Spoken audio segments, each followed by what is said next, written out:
My mother stood in the middle of the church banquet hall, one hand pressed to her chest, and told everyone I had abandoned her while she was dying. Then my father looked at me across the room and said, loud enough for all 70 people to hear, "This is what happens when a useless daughter gets a little money and forgets who made her."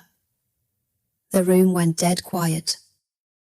What nobody knew was that I had a folder in my bag with copies of every medical bill, every loan document, every fake diagnosis, and every dollar they had stolen from me under the name of family. Welcome back to her confession room, where anonymous stories are shared after the lights go out, and sometimes the truth is uglier than the lie people ask you to accept. Before I get into tonight's confession, I want to ask you something. If your parents told you one of them was dying, how far would you go before you started questioning the people who raised you? Because I didn't question them at first. That was my mistake. My name isn't important, so I'll call myself Claire. I'm 32 now, but for most of my life my family treated me like I was the draft version of a daughter. My older brother Mason was the finished product. He was charming, athletic, handsome, and somehow always the victim even when he was the one causing damage. I was the quiet one, the responsible one, the one who got scholarships instead of birthday parties, the one who learned early that crying only made my mother sigh harder. My mom, Linda, was the kind of woman who could insult you while smoothing your hair. My dad, Robert, never raised his voice unless there were witnesses. He liked to sound reasonable, which made him more dangerous. When I was 19, I got into a state university with a partial scholarship. I was proud enough to print the acceptance letter and put it on the fridge. My father took one look at it and said, "That's nice, but let's not pretend you're going somewhere impressive." My mother added, "Community college would have been more realistic, but you always did need to prove something." Mason laughed from the kitchen table and said, "She'll be back home in a year." Nobody told him to stop. I worked 2 jobs through school. I cleaned offices at night and answered phones at a dentist's office on weekends. I graduated with debt, yes, but I graduated. My parents came to the ceremony late, missed my name being called, and asked if we could leave early because Mason had a softball game. That was my family in one sentence. Still, I kept trying. I sent birthday cards, I answered calls, I helped when they needed groceries, car repairs, or just a little bridge money. Every time I said yes, they treated it like proof that I owed them. Then, when I was 26, my mother called me at 6:12 in the morning. Her voice was shaking. "Claire," she whispered, "it's your father. The doctors found something." I remember sitting up in bed so fast my phone slipped from my hand. "What do you mean, found something?" She cried harder. "A mass. They think it's cancer." Everything inside me turned cold. For all their cruelty, they were still my parents. And I hated that. I hated that love doesn't always leave when respect does. I drove 3 hours to their house that same day. My father was sitting in his recliner under a blanket, looking pale and dramatic. Mason was there too, leaning against the wall like he had already been nominated for sainthood. Dad looked at me and said, "I didn't want to tell you. Your mother insisted." Mom wiped her eyes. We didn't know who else to call. That sentence hooked right into the little girl in me who had spent her whole life waiting to be needed. "What do you need?" I asked. My father looked away like he was ashamed. "Treatment is expensive. Insurance is fighting us. We don't want charity." Mason scoffed. "Relax. Nobody thinks Claire has charity money." My mother snapped, "Mason!" But not really. Not with meaning. I should have asked questions. I should have requested paperwork. I should have gone to appointments. Instead, I trusted the word cancer, because decent people don't lie about that. Let me know in the comments, if your parent told you they were seriously ill, would you ask for proof? Or would that feel too cruel? For the next 14 months, my life became a payment plan. First, it was $3,000 for scans, then $5,800 for a specialist, then $11,000 because the insurance denied the pre-authorization, then a home equity issue, then medication, then travel expenses, then something called experimental supportive therapy that I didn't understand but paid anyway. I emptied my emergency fund. I took out a personal loan. I put charges on credit cards. I sold my car and bought an older one that shook whenever it went over 40 miles an hour. Whenever I hesitated, my mother would say, "Your father is humiliated enough, Claire. Please don't make him beg." My father would sigh and say, "I understand if your career matters more." Mason contributed nothing. Actually, that's not true. Mason contributed opinions. "You wanted to act grown," he told me once. "This is grown." By the end of that year, I was nearly $74,000 in debt. And then my father got better. Not slowly, not after a visible battle, just suddenly better. One Friday, my mother called and said, "Your father's numbers are improving. It's a miracle." I cried at my desk. I was so relieved that I ignored the strange feeling underneath it. Because the thing was, I had never seen him lose weight, never saw medication bottles, never heard the name of an oncologist directly from him, never attended an appointment because every time I offered, my mother said, "He doesn't want you seeing him like that." I accepted that because I wanted to believe I was doing the right thing. If stories like this keep you watching until the truth finally comes out, make sure you're subscribed, because this one gets worse before it gets better. After my father's miracle, I thought maybe things would soften. They didn't. At Thanksgiving that year, I arrived with a store-bought pie because I had been working overtime all week. My mother looked at the label and said, "Well, effort has never been your strength." Mason laughed. My father, apparently healthy enough to carve a turkey, said, "Your mother made everything from scratch, but I guess some people show love with shortcuts." I stood there, holding that pie, with $74,000 of their debt wrapped around my neck. I said quietly, "I've been helping with medical bills for over a year." The table went silent for 2 seconds. Then my mother smiled at our relatives and said, "Claire likes to exaggerate. She helped a little, of course. We're grateful." A little. That was the moment something in me didn't break. It hardened. I left before dessert. My mother texted me later. "You embarrassed us tonight. Your father doesn't need stress." I stared at that message for a long time. Then I blocked them for the first time in my life. The next 2 years were ugly. Not dramatic ugly. Quiet ugly.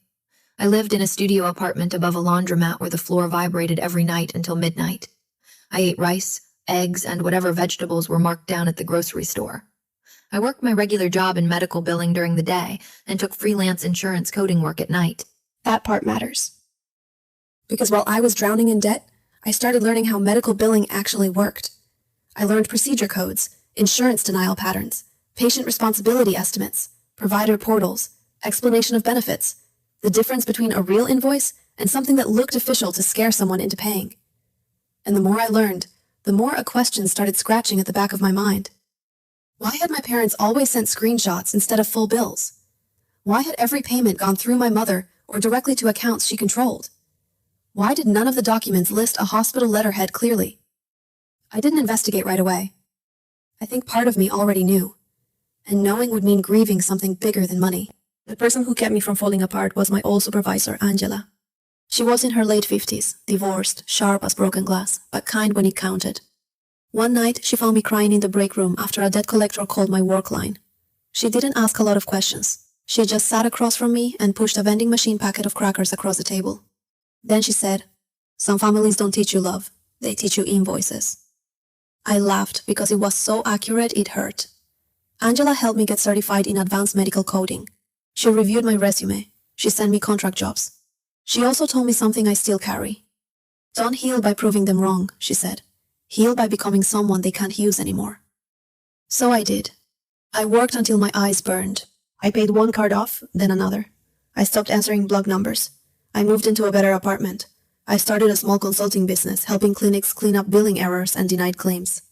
It wasn't glamorous. Nobody clapped. There were no viral moments. But slowly, I became good.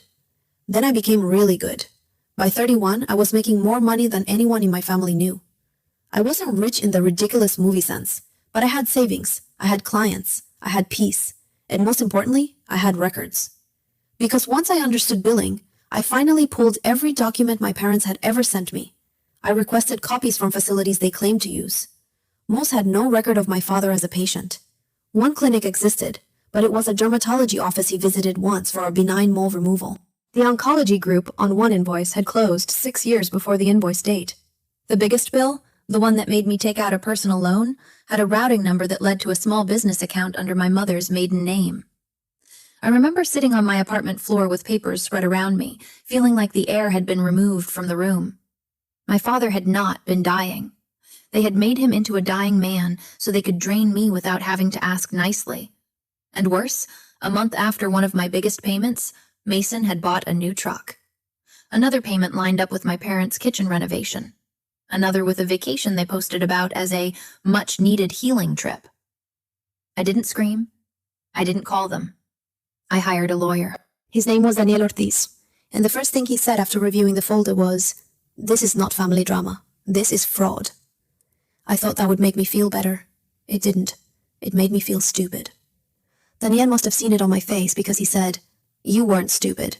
You were targeted by people who knew exactly which wound to press." That was the first time I stopped blaming myself.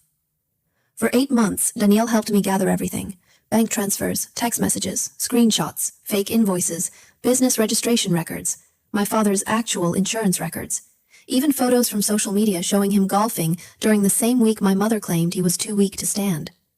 We didn't file immediately. Danielle said, "There is legal leverage, and then there is emotional leverage. Your family cares about image. They will care more if the truth comes out where people can see it." I didn't understand what he meant until the invitation arrived. My parents were celebrating their 40th wedding anniversary at their church banquet hall. The invitation was sent to my email because I had changed my number twice. The subject line said, "Family is forever." Inside, my mother had written one personal note. "Your father has been asking about you. After everything we survived, it would be cruel for you not to come. Please don't make this about money." I almost deleted it. Then Daniel called me that same afternoon with another update. My parents had taken out a line of credit using a property that my grandmother had partially left to me years earlier. I didn't even know my name was still connected to it. My father had signed documents implying I had consented. That changed everything, because now it wasn't only the past. They were still doing it. I went to the anniversary dinner. I wore a navy dress, low heels, and carried a black leather folder that felt heavier than it looked. When I walked into the banquet hall, conversations dipped and rose again, like people had been warned about me. My mother saw me first. She smiled with her whole face and none of her eyes. "Claire," she said, opening her arms. "You came." I let her hug the air. My father walked over slowly, performing fragility, even though I had seen recent photos of him carrying golf clubs. "Well," he said, "look who remembered she had parents." Mason appeared behind him, holding a drink. "Careful, Dad. She might invoice you for the hug." A few people laughed. I smiled politely. "Good to see you too, Mason." His eyes flicked over my dress. "Doing better than expected, huh?" "Better than you were hoping," I said. His smile dropped. Dinner was unbearable in the way fake family events are unbearable. People kept telling my parents how inspiring they were, how strong their marriage was, how brave my father had been, how devoted my mother was. Then the pastor stood and invited family members to share memories. Mason went first. He gave a speech about loyalty, sacrifice, and how real family shows up when it matters. Then he looked directly at me. "Some people disappear when things get hard," he said, "but Mom and Dad taught me that love means staying." My mother dabbed at her eyes. My father nodded like a wounded king. I felt my pulse in my throat, but I stayed still. Then my mother stood. I knew immediately something was coming. She took the microphone with trembling hands and said, "Most of you know Robert's health journey was the hardest season of our lives." The room murmured softly. She continued, "And as a mother, I will be honest. It hurt that our daughter chose distance during that time." I heard someone gasp. My mother pressed on. "We forgive her, of course. Parents always forgive. But I hope tonight can be a reminder that pride should never matter more than family." Every eye turned toward me. Then my father stood beside her and added, "This is what happens when a useless daughter gets a little money and forgets who made her." There it was, the old pattern. Humiliate me publicly, then dare me to defend myself so they could call me dramatic. My hands were cold, but they weren't shaking. I stood. My mother's face tightened. "Claire, don't embarrass us." I walked toward the microphone. "I'm not going to embarrass you," I said. "I'm going to let you explain yourselves." A nervous laugh moved through the room. My father said, "Sit down." I looked at him. No. One word, calm, final. I opened the folder. "Be honest in the comments. Would you have revealed the truth right there, or would you have waited until they embarrassed themselves first?" I held up the first document. "This is the invoice my parents sent me in March of 2021 for $11,842. They said it was for oncology treatment." My mother went pale. I continued. The clinic listed here had been closed for 6 years. Someone whispered, "What?"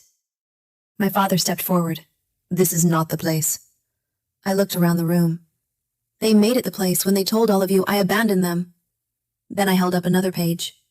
"This is a bank record showing that the account receiving those payments belonged to my mother under her maiden name." My mother said, "We were desperate." "For cancer treatment?" I asked. She opened her mouth. Nothing came out. I turned to the room. "My father was never diagnosed with cancer. He had a benign mole removed. That was it." The silence that followed was so complete I could hear ice shifting in someone's glass. Mason slammed his drink down. "You're insane." I pulled out another page. "This is the truck purchase you made 9 days after I sent Mom $9,000 for Dad's emergency scan." Mason froze. My father's voice dropped low. "You ungrateful little—" "No," I said. "You don't get that word anymore." He stopped. I looked at my mother. "You told me he was dying. You listened to me cry on the phone. You told me not to ask questions because he was ashamed. You let me sell my car." Her eyes filled with tears, but this time, they didn't move me. She whispered, "We needed help." I said, "You didn't ask for help. You invented a terminal illness." My father snapped, "Family helps family. And family doesn't fake cancer to renovate a kitchen." A woman near the back covered her mouth. The pastor looked like he wanted to disappear into the wall. Then Daniel walked in. I hadn't planned for him to come inside unless things escalated. Apparently, hearing my father call me ungrateful from the hallway counted. He walked up beside me and said, "Mr. and Mrs. Harper, my office sent certified notice regarding the fraudulent loan documents connected to the Briar Lane property. You ignored them."